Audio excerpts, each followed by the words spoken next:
Hai, kembali lagi kita di dalam isu semasa. Hari ini kita nak cerita isu apa? Isu dikabar-anginkan kata nak naik 20% barangan-barangan kegunaan harian pada bulan Ogos atau September. Adakah betul? Sekarang bersama dengan saya ialah pakar ekonomi Encik Ronnie Lee.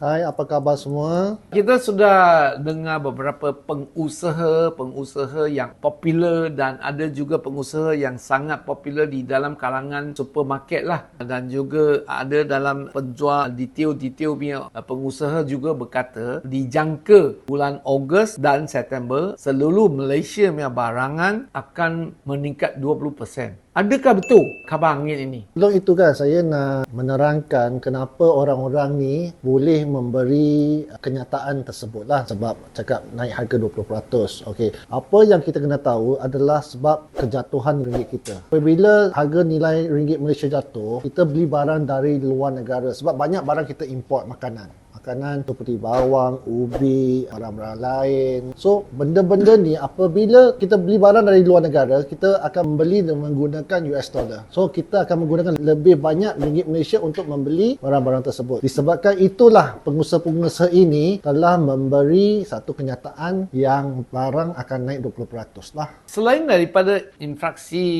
import, dengar juga kata operasi perniagaan pengusaha-pengusaha sudah mengeruh sebab pertama kerajaan kan daripada 1,200 minimum sudah naik 1,500. Kedua ialah EPF kena peningkatan tambah persentage dari pihak majikan. So, adakah ini juga satu daripada penyebab barang itu terpaksa naik harga? Ya, betul. Selain daripada kos import, kos pengeluaran telah meningkat bagi semua sektor lah. Sebab apa kerajaan Malaysia telah menetapkan gaji minimum 1,500. So, apabila pengusaha atau pengeluar-pengeluar barangan telah meningkat kos pengeluarannya, kos-kos ini akan dialihkan kepada barang akhir. Apabila barang-barang akhir ini dihasilkan dengan kos yang tinggi, so mereka terpaksa menaikkan harga tersebut. So ini kita memang tak boleh lari. Apabila kita semua rakyat semua minta harga atau gaji yang tinggi, kerajaan boleh bagi saja tapi kuasa beli tersebut sebenarnya meningkat. Sebab apa? Apabila kos-kos pengeluaran telah meningkat, harga barang pun akan meningkat. So ini yang tengah berlaku dengan kos pengeluaran yang tinggi, harga ringgit yang lemah, dan barang akhir akan jadi meningkat. Kalau begitu, semakin hari semakin meningkat dan sudah membebankan pengguna-pengguna kita, especially B40 ke bawah lah. Kalau kita nak tolongkan B40 ke bawah, pengguna yang paling banyak, so apa yang boleh buat oleh kerajaan sekarang ni? Dari pandangan saya, kerajaan boleh buat beberapa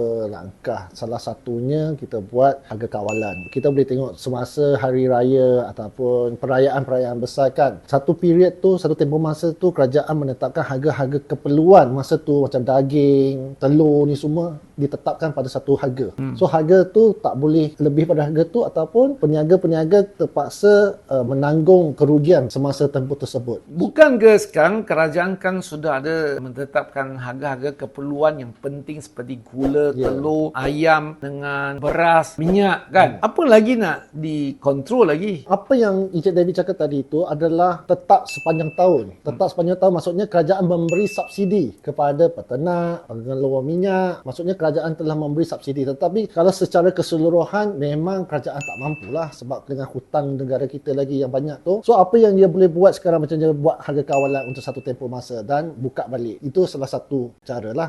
Buat harga kawalan berperingkat lah. So maksudnya kawalan untuk tempoh tapi bukan sepanjang tahun. Betul. Tapi kalau bukan sepanjang tahun, lagilah mengerut pengguna. Betul. So bagi saya, kalau pandangan Ronnie, saya fikir mungkin kerajaan kena bagi semua orang yang B40 ada special card, ada satu card. Apa yang Encik David masukkan Boleh itu ke? adalah kad subsidi. Maksudnya kalau kerajaan melaksanakan kad subsidi, maksudnya seluruh pasaran dibuka, harga tak ada subsidi. Cuma subsidi ini kita bagi subsidi bersasar. Maksudnya kita bagi kepada B40 sahaja. Ya. Bagi 40 dan dia akan membeli dengan guna kad tersebut. Cara kedua, apa yang kerajaan boleh buat sekarang lah adalah harga-harga barangan ni dia buka terus. Maksudnya tak ada monopoli. Tak ada monopoli maksudnya telur ke ayam ke semua barangan ni buka pasaran, semua Siapa orang pun boleh boleh buat. import. Ya, boleh import masuk, boleh buat tu.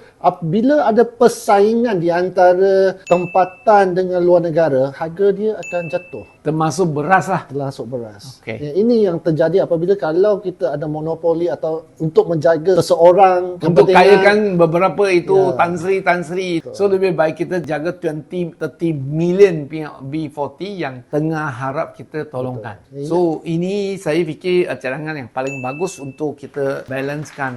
Kalau orang kaya dia tak terlampau banyak.